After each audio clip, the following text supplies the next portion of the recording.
ఇప్పటి వరకు జరిగిన 6 మ్యాచ్‌లలో చాలా సాదా సీదాగా సప్పగా జరిగిన మ్యాచ్ అయితే ఈరోజు జరిగిన మ్యాచే. కోల్కతా వర్సెస్ రాజస్థాన్ రాయల్స్ వాళ్ళ మ్యాచ్. బికాస్ ఆ మ్యాచ్‌లో ఎటువంటి సస్పెన్స్‌లు, ఎటువంటి థ్రిల్లర్స్, ఎటువంటి టర్న్స్, ఎటువంటి ట్విస్ట్‌లు అట్లాంటివి ఏం లేకుండా చాలా సింపుల్‌గా ఫ్లాట్‌గా జరుగుతూ పోయింది. ఆఫ్‌కోర్స్ రాజస్థాన్ రాయల్స్ వాళ్ళు చాలా కష్టపడి ఒక 151 రన్స్ వేస్తే ఇటు దిక్కు వీళ్ళు కేకేఆర్ వాళ్ళు కోల్కతా నైట్ రైడర్స్ వాళ్ళు చాలా కామ్గా కూల్గా ఆడుతూ ఒక క్వింటన్ డికాకి 97 రన్స్ కొట్టి వార్ వన్ సైడ్ అయిపోయింది. వన్ మ్యాన్ షో జరిగిందని చెప్పొచ్చు. క్వింటన్ డికా ఒక్కడు ఒంటి చేత్తో మ్యాచ్ని గెలిపించినట్టు చేసిండు. సో అందుకే అంత పెద్దగా ట్విస్ట్ టర్న్ అనిపించలేదు. యాక్చువల్లీ దీనికి కారణం ఏంటంటే ఇప్పుడు రాజస్థాన్ రాయల్స్కి ఇప్పుడు పార్ట్ టైం క్యాప్టెన్ అని అనుకోవాలనుకుంటా. యాక్చువల్లీ సంజు శాంసన్ పూర్తిగా ఫిట్నెస్ సంపాదించి ఫింగర్ బాగా అయితే మళ్ళీ సంజు శాంసనే క్యాప్టెన్ అవుతాడు కావచ్చు. అయితే ఇప్పుడైతే రియాన్ పరాగ్ ఉన్నాడుగా.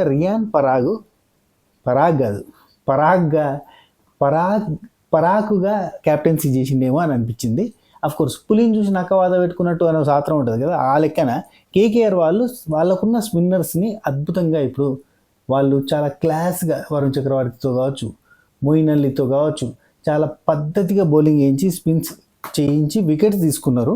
సో అదే టైప్లో స్పిన్నర్స్కి బాగానే సెట్ అవుతుంది కదా, బాగానే బాల్ తిరుగుతుంది కదా అని చెప్పి మనోడు కూడా అందరు స్పిన్నర్స్ని వాడడానికే అసలు పేసర్స్ని యూజ్ చేయకుండా మ్యాచ్ని అంటే వాళ్ళని చూసి ఈయన కూడా మొత్తం స్పిన్నర్స్ని దింపినట్టుగా అనిపించింది. దానివల్ల మైనస్ జరిగిందేమో. కరెక్ట్గా అద్భుతమైన బౌలర్స్ ఉన్నారు, వాళ్ళని యూజ్ చేసుకోలేదేమో, రైట్ బౌలర్ని రైట్ టైంలో యూజ్ చేసుకోలేదేమో. లైక్ తుషార్ దేశపాండే కావచ్చు, లైక్ మెయిన్గా అయితే సందీప్ శర్మ కావచ్చు, ఇట్లాంటి వాళ్ళని కరెక్ట్గా వాడలేదేమో అనిపించింది. సో ఓవరాల్గా అయితే మ్యాచ్ వన్ సైడ్ అయిపోయిందట్టే కొంచెం ఒక మూమెంట్లో అరే ఏమన్నా అవుతుందా అనుకుంటే ఇఫ్ ఇన్ కేస్ వాళ్ళు అవుట్ అయినా కానీ వెనకాల వచ్చే బ్యాటర్స్ గట్టి బ్యాటర్స్ ఉన్నారు, గట్టి బ్యాట్స్మెన్స్ ఉన్నారు. వాళ్ళు వచ్చారంటే ఇంకా గట్టిగా దంచుకొట్టేటోళ్ళు. ఆడదాకా పోనీయలేదు క్వింటన్ డికాకు. రన్ రేటుని అలా బ్యాలెన్స్ చేసుకుంటూ వచ్చి అవసరమైనప్పుడల్లా ఓ 4 ఓ 6 కొట్టి ఇటు సైడ్ తిప్పేసిండు వీళ్ళ side. Kolkata night riders side ఇంకా ఎప్పుడో ఫిక్స్ అబ్బా. నేనైతే నేను ముందే ఫిక్స్. నేను అంతకంటే ముందు ప్రివ్యూ వీడియో చేసినప్పుడే నేను మీకు క్లారిటీ ఇచ్చిన. మనం ఏదైతే చెప్పినో యాజ్టీస్గా జరిగిందని అనుకుంటున్నా. మీరు గమనిస్తే మీకు అర్థమైపోతుంది మనం ఏదైతే చెప్తున్నామో అది యాజ్టీస్గా ఇప్పటి వరకు 6 మ్యాచెస్లో మన ప్రివ్యూ, మన ప్రిడిక్షన్, మన అనాలిసిస్ 5 మ్యాచెస్లో పర్ఫెక్ట్గా జరిగింది. ఎక్కడ కూడా మన ఈవెన్ కొత్త ప్లేయర్ వీళ్ళు వస్తే ఇట్లా ఆడతారు కావచ్చు అని చెప్పింది కూడా యాజ్టీస్గా జరిగింది. అఫ్కోర్స్ మనకి రీచ్ లేకపోవడం వల్ల మనం ఎక్కువ మందికి తెలియట్లేదు. కాబట్టి మనకి రీచ్ రావాలంటే ఒకటే అబ్బా, నేను చెప్పింది కరెక్ట్గానే జరుగుతుంది కదా అనిపిస్తుంది కదా, నేను చెప్తున్న తిరిగిన ప్లేయర్స్ ఆడుతున్నారు కదా, ఇది అంటే వీళ్ళ ప్లేయర్స్ బలాబలాలు చెప్పిన దాన్ని బట్టి మనం అనుకున్న దాన్ని బట్టి మ్యాచ్లు విన్నింగ్లు ఇవన్నీ జరుగుతున్నప్పుడు మీరు కొంచెం ఎంకరేజింగ్గా ఒక లైక్ కొట్టి సబ్స్క్రైబ్ చేసుకోకపోతే చేసుకుని పెట్టుకున్నారనుకో మీరు ఎక్కువ మందికి రీచ్ అవుతుంది. అంతే, ఒక లైక్ కొట్టురి, కామెంట్ పెట్టురి, అన్న రైట్ అన్న చెప్పింది జరిగింది అని పెడితే సరిపోద్ది. సరే, మనం ప్రివ్యూ వీడియోలోనే చెప్పినాము కోల్కతా నైట్ రైడర్స్ గెలవడానికి ఎక్కువ ఛాన్స్ ఉంది రాజస్థాన్ రాయల్స్ కంటే.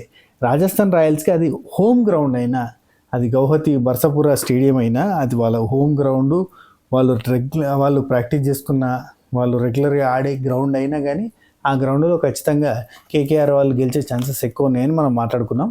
గుర్తుందా? చూసిరా వీడియో? చూడబోతే చూడు. అండ్ రేపు ఎస్ఆర్హెచ్ వర్సెస్ ఎల్ఎస్జీకి ఏమవుతుంది అన్నీ కూడా నేను రెగ్యులర్గా వీడియోస్ పెడుతున్నా, చూడుర్రి. దీనికంటే ముందు వీడియో అది ఉంటుంది. రైట్, టాస్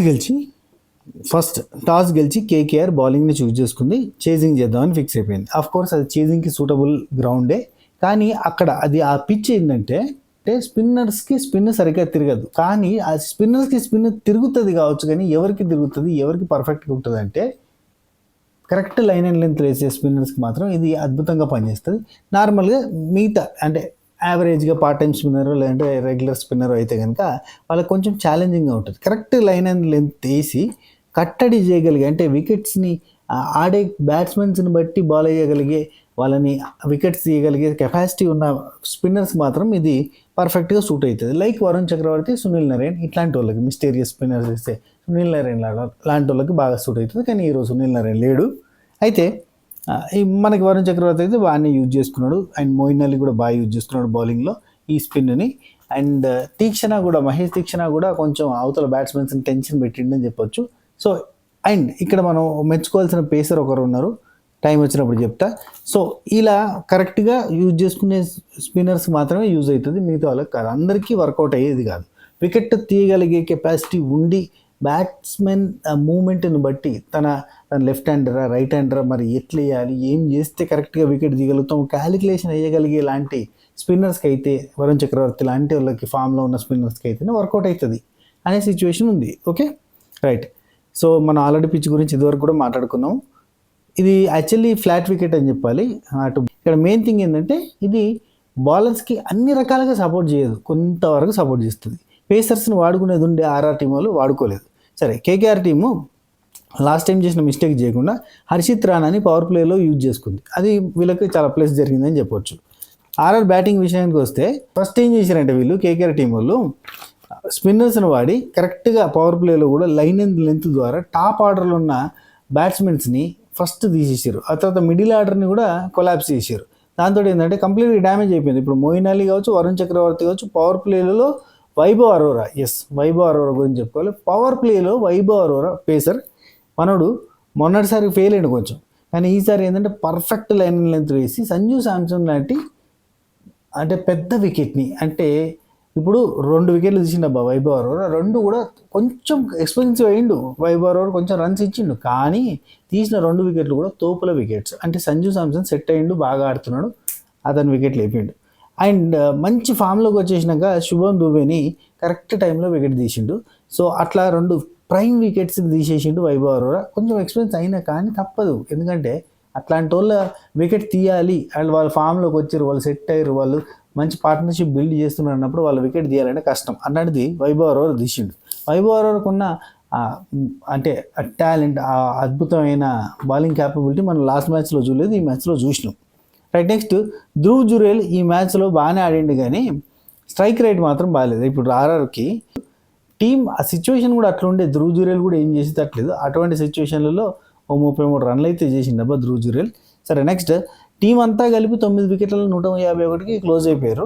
అయితే ఇక కేకేఆర్ బౌలింగ్ విషయానికి వస్తే మోయిన్ అలీ 4 ఓవర్లు వేసిండు, 23 రన్లు ఇచ్చిండు, 2 వికెట్లు తీసిండు. ఎకనామీ వచ్చేసి 5.75 ఉంది, చాలా ఫేర్గా వేసిండు. ఇక వరుణ్ చక్రవర్తి అయితే 4 ఓవర్లలో 17 రన్స్ మాత్రం ఇచ్చిండు, 2 వికెట్స్ తీసిండు, 4.25.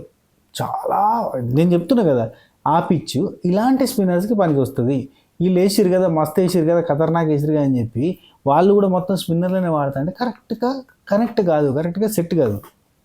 అఫ్కోర్స్ వాళ్ళు కూడా స్కోర్ని బాగానే కట్టడి చేసిరు. కాకపోతే ఏంటంటే ఇప్పుడు చెప్పాలంటే ఆర్చర్ లాస్ట్ మ్యాచ్లో చాలా ఎక్స్పెన్సివ్ అయ్యాడు, చాలా దారుణంగా. అసలు ఐపీఎల్ చరిత్రలోనే మరో చరిత్ర సృష్టించాడు ఆర్చర్, జోఫ్రా ఆర్చర్. అట్లాంటి జోఫ్రా ఆర్చర్కి బౌలింగ్ ఇచ్చినప్పుడు చాలా బాగా కంట్రోల్ చేసిండు. ఫస్ట్ 2 ఓవర్స్ కంట్రోల్ చేసిండు, ఆ తర్వాత మళ్ళీ ఎక్స్పెన్సివ్ అయి కూర్చున్నాడు. సో లైక్ దట్ అట్లా ఏదో చేద్దామని పోతే ఏదో అయిందనిపించింది రాజస్థాన్ది. ఆ తర్వాత వైభవ్ అరోరా గురించి మనం మాట్లాడుకోవాలి. చాలా మంచి పర్ఫార్మెన్స్ చూపించారు వీళ్ళు ముగ్గురు. వైభవ్ అరోరా 4 ఓవర్లు వేసిండు, 33 రన్లు ఇచ్చిండు, కాస్ట్లీయే. కాకపోతే 2 వికెట్స్ ప్రైమ్ వికెట్ తీసిండు. ఎకనామీ వచ్చి 8.25 ఉంది, కాకపోతే ప్రైమ్ వికెట్ తీసిండు కాబట్టి మెచ్చుకోవాల్సి వస్తుంది. లేకపోతే వాళ్ళు ఉతికి ఆరేస్టోళ్ళు ఇంకా స్కోర్ గట్టిగా పోయేది. అండ్ కేకేఆర్ టీం బ్యాటింగ్ విషయానికి వస్తే బ్యాటింగ్లో హీరో మాత్రం ఒక్కడే, క్వింటన్ డికాక్.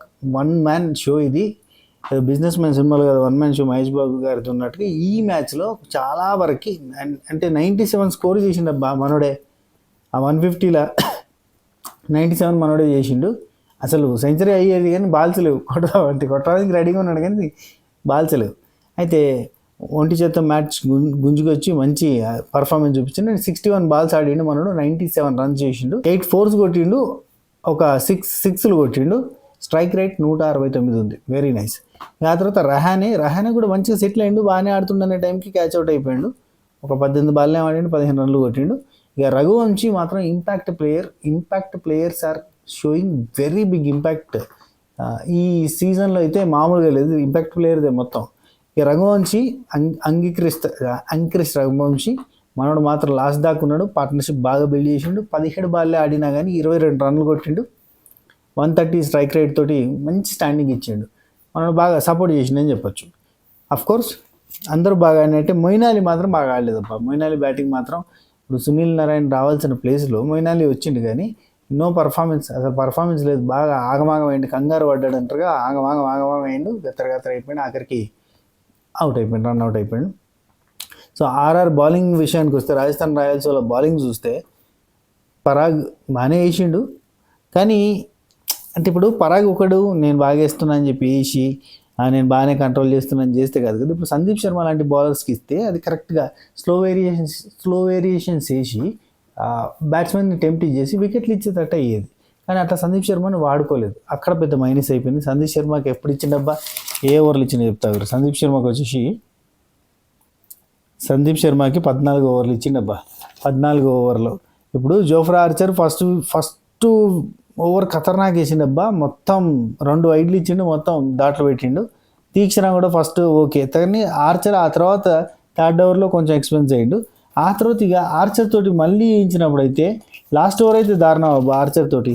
ఆర్చర్ ఒక నిమిషం లాస్ట్ ఓవర్లో 18 రన్స్ ఇచ్చిండు. అఫ్కోర్స్ అప్పుడు హిట్టింగ్ పోతారు అనుకోరి. అయితే ఇక్కడ కరెక్ట్గా చెప్పాలంటే మనకి ఎవరెవరు మన హసరంగా ఉన్నాడు కదా, హసరంగా బదులుగా మనోడికి ఇచ్చేసినా అయిపోయేది, సందీప్కి ఇచ్చినా బాగుండేది అనిపించింది. అండ్ తుషార్ దేశపాండేకి ఎందుకు ఇవ్వలేదు మధ్యలో 1-2 ఫస్ట్లో ఆల్టర్నేటివ్గా వేరే వాళ్ళతో వేయిస్తే బాగుండేది కదా అన్న ఫీలింగ్ అయితే వచ్చింది. రైట్. ఒకటి మొత్తం మ్యాచ్లో తుషార్కి 1 ఓవర్ ఇచ్చారు, సందీప్కి 2 ఓవర్లేమో ఇచ్చారు. ఇస్తే బాగుండేది, వాళ్ళు బాగా కంట్రోల్ చేయగలిగేటోళ్ళు, వికెట్లు తీస్తే బాగుండేది. అఫ్కోర్స్ వీళ్ళ వికెట్లు పోతే అక్కడ రింకు సింగు రసల్స్ ఉన్నారు, వాళ్ళంతా వచ్చి కొట్టిపోతారు కావచ్చు, కానీ చేయలేకపోయినరు అన్న ఫీలింగ్ అయితే ఉందబ్బా నాకు.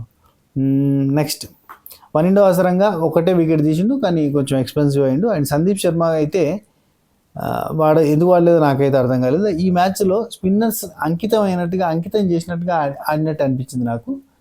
పేసర్స్ని వాడొద్దు అన్న ఫీలింగ్ తోటే చేసినట్టుగా అనిపించింది.